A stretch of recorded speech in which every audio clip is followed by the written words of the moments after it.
नमस्कार। संभव धर्म का आज का संभव सूत्र। हे आनंद स्वरूप आत्मन, जो कर्म सजगता से किए जाते हैं वो बंधन नहीं, मुक्ति का द्वार बन जाते हैं।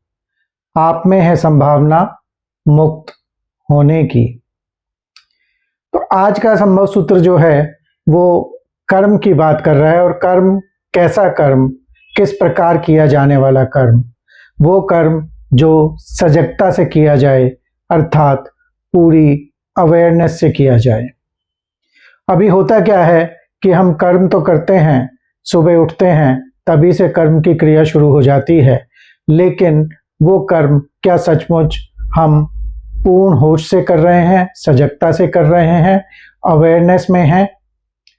हम सुबह उठते हैं, नाश्ते की टेबल पर बैठते हैं, नाश्ता भी कर रहे हैं, मोबाइल भी देख रहे हैं, सामने टीवी भी चल रहा है और अखबार भी खुला हुआ है। सभी कर्म हो रहे हैं, एक साथ हो रहे हैं, लेकिन पूर्ण होश किसी भी कर्म में नहीं है। नाश्ता कब खत्म हो जाता है पता ही नहीं लगता। अखबार में जो पढ़ लिया वो याद नहीं होता है, वो दोबारा हम सोचकर उसको देख भी नहीं पाते हैं कि अखबार में हमने सुबह क्या पढ़ा था। या फिर मोबाइल पर कोई मैसेज देखा तो उसका जवाब भी नहीं दे पाते हैं, क्योंकि वो तो मेमोरी में कहीं गया ही नहीं, वो तो कहीं अवेयरनेस में था ही नहीं। तो ये जो कर्म होते हैं ये सजगता से किए हुए कर्म नहीं हैं, और इसी के जगह अगर हर कर्म को हम अलग अलग करते, यानी नाश्ते के समय सिर्फ नाश्ता करते, मोबाइल देखने के समय सिर्फ मोबाइल देखते और कुछ नहीं करते, अखबार पढ़ते तो केवल अखबार ही पढ़ते, तो फिर शायद सारे कर्म हमारे सहज हो जाते और सजग हो जाते, और उनका हम बाद में दिन में उपयोग भी कर पाते। लेकिन ऐसा नहीं होता है। जीवन में भी, दिन भर के कर्मों में भी हम कभी भी सजग नहीं होते हैं। बहुत से दृश्य ऐसे होते हैं जो हमारी आंख के आगे से निकल जाते हैं, लेकिन हमें पकड़ में नहीं आते हैं, क्योंकि हम होश पूर्वक उन्हें नहीं देख रहे हैं। और कई बार ऐसा भी होता है कि आप अपने ऑफिस में या कार्यस्थल पर या कहीं भी कोई फाइल देखते हैं, तो आप तो अपनी तरफ से समझते हैं कि ये होश पूर्वक मैं इस फाइल को देख रहा हूँ, लेकिन फिर भी तब मन में अंदर कोई विचार भी चलते रहते हैं, जो कि विचार उस फाइल से आने वाली इंफॉर्मेशन के मार्ग में बाधा बन जाते हैं, और फिर आप उस फाइल में जो लिखा है वो पूरी तरह से समझ नहीं पाते हैं, और इसीलिए आपको अगली बार फिर कुछ अगर देखना होता है, कुछ अगर उस फाइल के बारे में जानना होता है, तो आपको बार बार उस फाइल को दोबारा देखना पड़ता है। तो सजगता से यदि वो फाइल देखी जाती तो ऐसा नहीं होता। और ये कर्म जो हैं, सजगता से किए हुए जो कर्म होते हैं, वो बंधन नहीं बनते। बंधन क्या होता है? बंधन होता है कि कोई कर्म हमने किया है, वो कर्म गलत हो गया। एक तो ये है, वो कर्म क्योंकि होश पूर्वक नहीं किया, क्योंकि हमें इतनी अवेयरनेस नहीं थी कि ये कर्म करना चाहिए या नहीं करना चाहिए। एक बंधन तो ये है।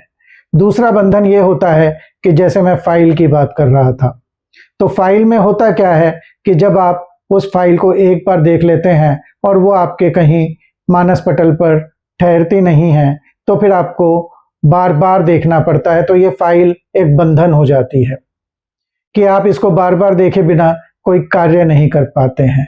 ये व्यवहारिक बंधन है।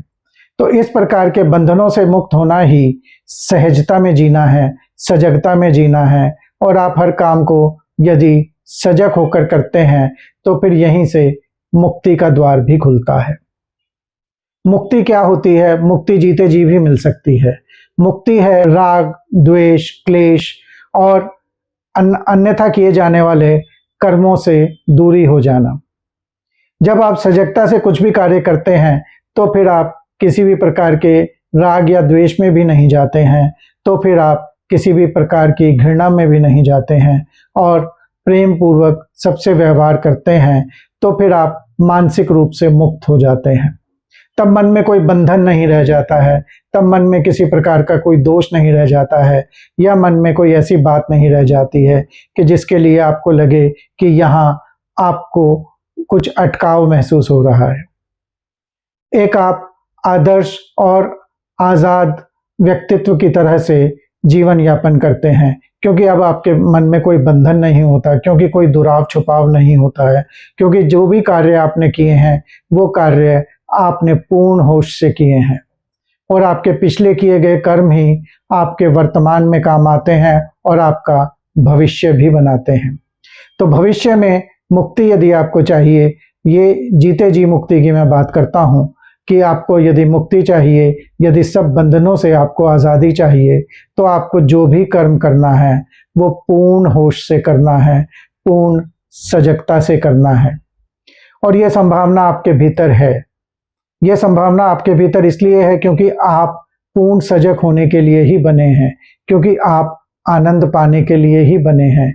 और जैसा मैंने आपको बताया, ये संभावना आप अपने भीतर ला सकते हैं। इस संभावना को आप यथार्थ में बदल सकते हैं। वो कैसे कि सुबह जब आप नाश्ता कर रहे हैं तो केवल नाश्ता ही करें। सुबह जब आप अखबार पढ़ रहे हैं तो अपना पूरा ध्यान अखबार पर ही लगा दें।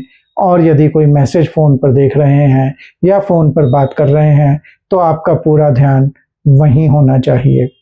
अपने भीतर की इस संभावना को जागृत करें कि आपका ध्यान एक समय में एक ही कार्य पर हो, एक ही कर्म पर हो, तो फिर आप बंधन मुक्त हो जाते हैं, तो फिर आप मुक्त हो जाते हैं। तो ये था आज का संभव सूत्र। इस संभव सूत्र पर आधारित एक ध्यान विधि मैं आपको कल दिनांक 15 जून को शाम को 8 बजे अपने जूम मीटिंग रूम में दूंगा, जिसका लिंक यहाँ पर मैंने दे दिया है। इसका पासकोड और इसकी आईडी यहाँ लिखी है। आप इसे देखकर भी ज्वाइन कर सकते हैं और उसका लिंक आपको भेज भी दिया जाएगा। आइए मेरे साथ ध्यान में शामिल होइए और सजगता से जीने की राह पर आगे बढ़िए। धन्यवाद। नमस्कार।